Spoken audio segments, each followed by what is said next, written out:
찾아오신 하나님의 음성에 집중하며 한번 들어볼까요? 모세가 80살이 된 어느 날 양떼를 데리고 호렙산에 풀을 먹이러 갔어요. 그때 저 멀리 떨기나무에서 불이 나는 걸 보았지요.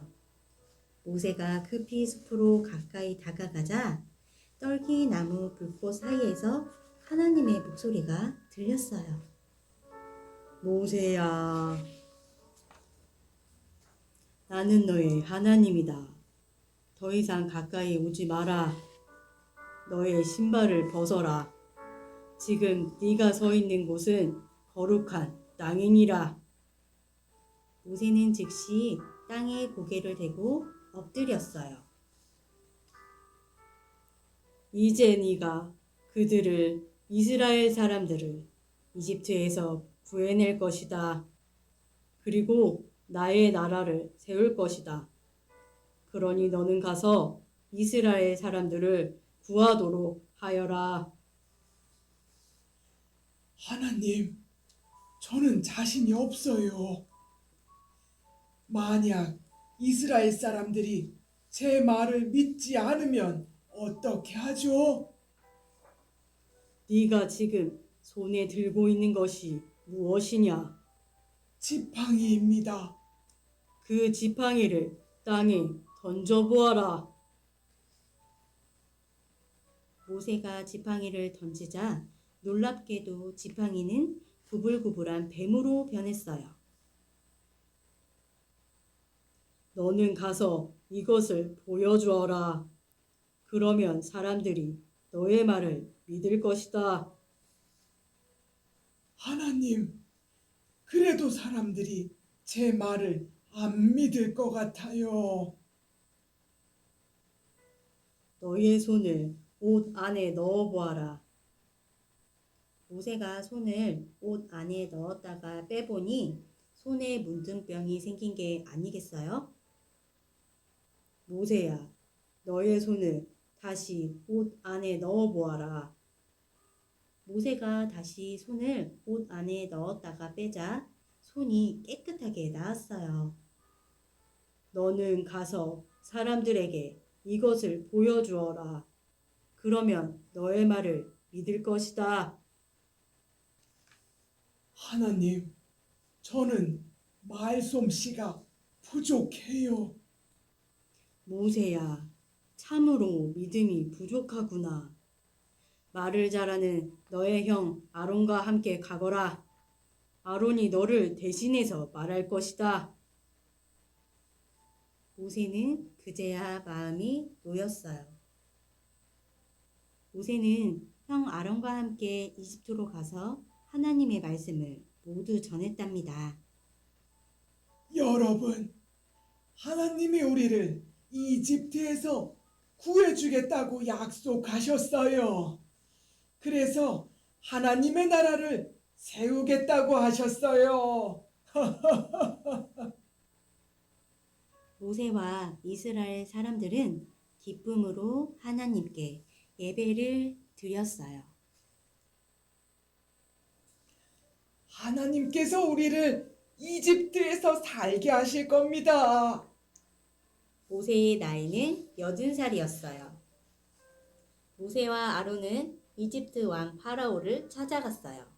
왕이시여, 저는 모세고 이쪽은 저의 형 아론입니다. 그래, 무슨 일이냐? 왕이시여, 하나님께서 이스라엘 백성들이 광야에 나가 예배드리기를 원하시니 우리를 보내주십시오. 뭐? 하나님을 섬긴다고? 그러면 일은 누가 하고? 내가 왜 그런 말을 들어야 하느냐? 왕이시여, 아주 떠나는 게 아닙니다. 3일 정도만 광야로 가서 예배를 드리면 됩니다. 이스라엘 백성들이 일을 못하게 데려갈 속셈이로구나. 어림없다. 당장 꺼져라. 파라오는 신하들에게 명령을 내렸어요. 여봐라. 이스라엘 백성들에게 다 있는 일을 시켜라. 하나님께서 모세에게 말씀하셨어요. 모세야, 내가 이제부터 이집트에 10가지 벌을 내릴 것이다. 첫 번째로 나일 강물을 피로 만들 것이다.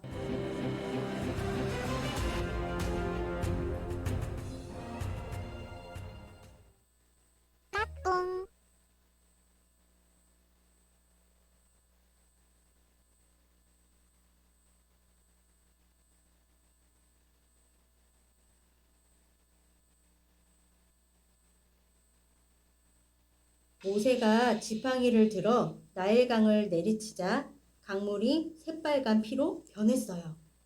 하지만 파라오는 겁을 내지 않았어요. 모세는 다음 날에도 파라오를 찾아갔어요. 왕이시여, 속히 이스라엘 백성들을 보내주십시오. 어림없는 소리, 절대로 못 보낸다. 이번에는 아론이 나일강을 향해 손을 치켜들었어요.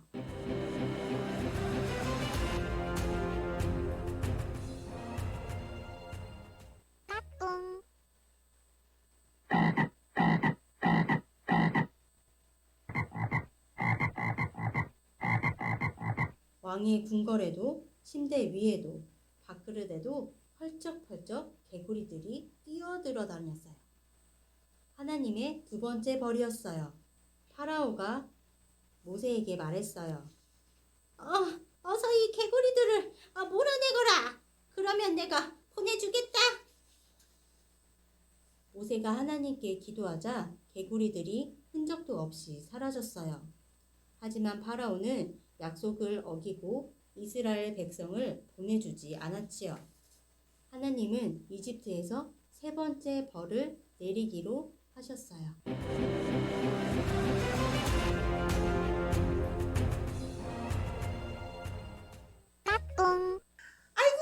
가려워. 아이고, 가려워 죽겠네.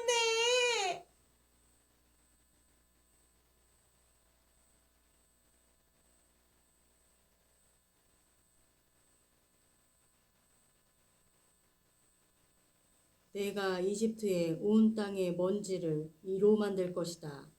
그것을 보면 내가 하나님인 것을 알 것이다. 그래도 파라오는 이스라엘 백성을 보내주지 않았어요. 모세야, 파라오가 여전히 내 말을 듣지 않는구나. 네 번째 벌로 이집트에 파리떼가 가득하게 하겠다.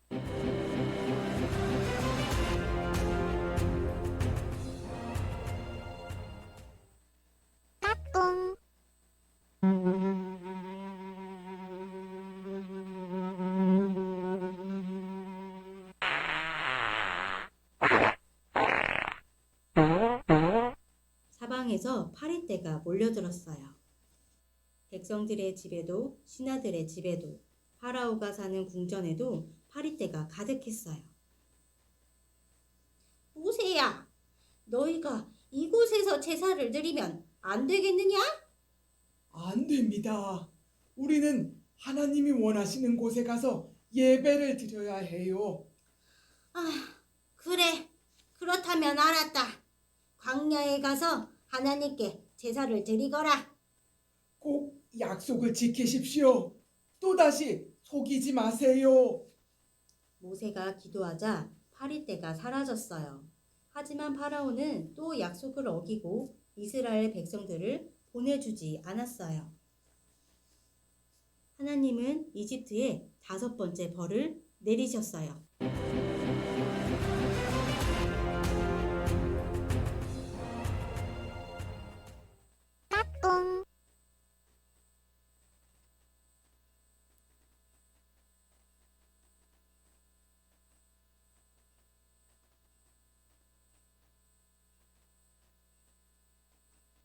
이집트의 모든 가축이 전염병에 걸려 죽고 말았지요.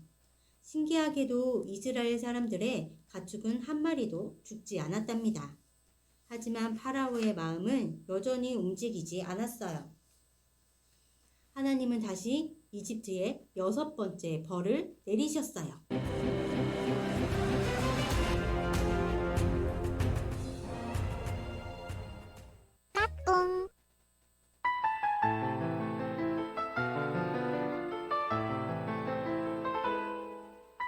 이집트의 모든 사람과 짐승에게 종기가 나는 벌을 내리셨어요.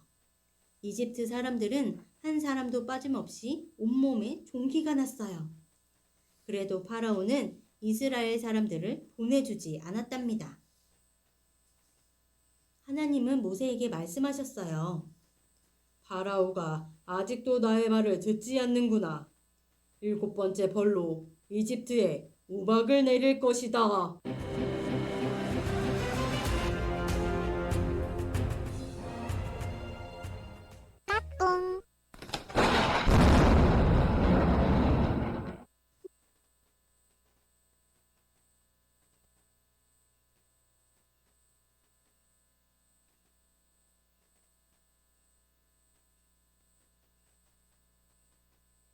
모세야, 내가 잘못했다. 제발 천둥과 우박은 그만 치게 해다오. 그러면 당장 너희를 보내주겠다. 모세가 천둥과 우박을 그치게 했지만 파라오는 또다시 약속을 어겼어요. 하나님은 8번째 벌을 내리셨어요.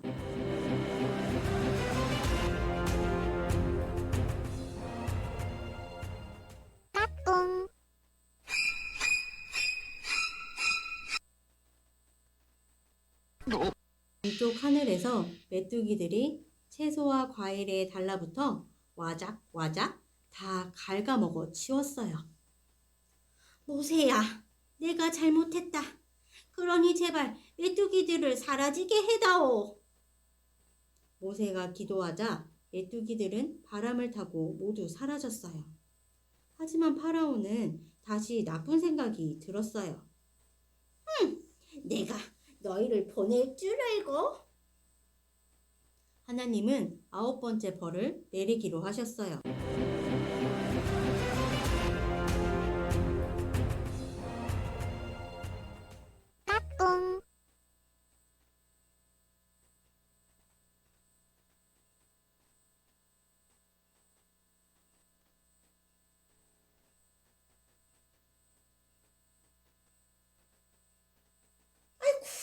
여기가 어디야? 왜 이렇게 깜깜해? 이집트 온 나라가 깜깜한 밤이 되었지 뭐예요. 이집트 사람들은 아무것도 볼 수 없었어요. 좋다. 너희는 가서 하나님께 예배 드려라. 그렇지만 양과 소는 남겨놓고 가거라. 안 됩니다. 하나님께 드릴 제물을 가져가야 해요. 뭐라고? 이런 고귀한 것 끝까지 네 마음대로 하는구나. 다시는 나타나지 말고 싹 꺼져라. 모세야, 내가 마지막 10번째 벌을 내리겠다.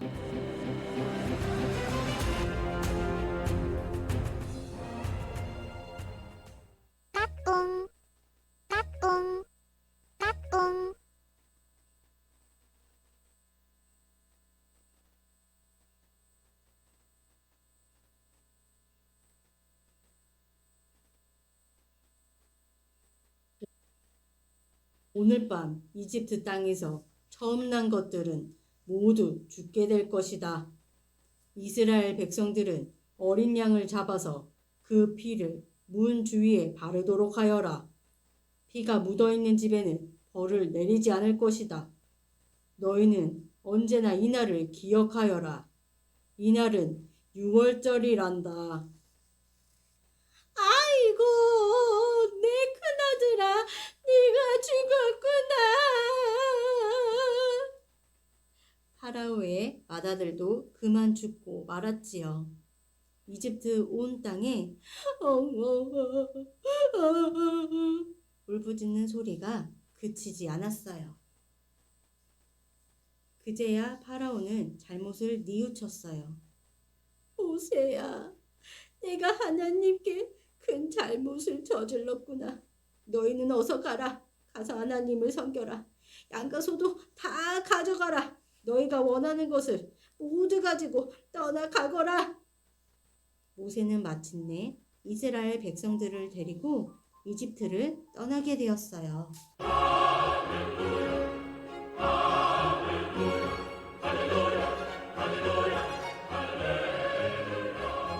모세와 이스라엘 백성들은 이집트를 떠나 가나안 땅으로 향했어요. 하나님이 노예로 살던 이스라엘 백성들을 불쌍하게 여기셔서 이집트에서 이끌어내신 것이지요. 그리고 그들을 통하여 하나님의 나라를 세우려고 하셨어요. 하나님은 이처럼 선택하신 이스라엘 백성들을 사랑하셨답니다. 친구들, 10가지 재앙 잘 기억할 수 있겠나요?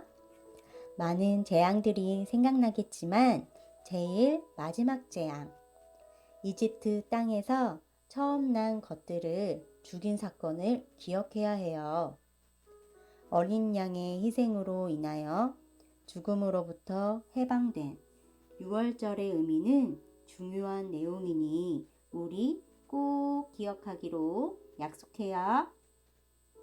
하나님의 말씀에 순종하는 친구들이 되길 소망하면서 다음 시간에는 홍해를 만난 모세 이야기로 돌아올게요. 친구들, 안녕.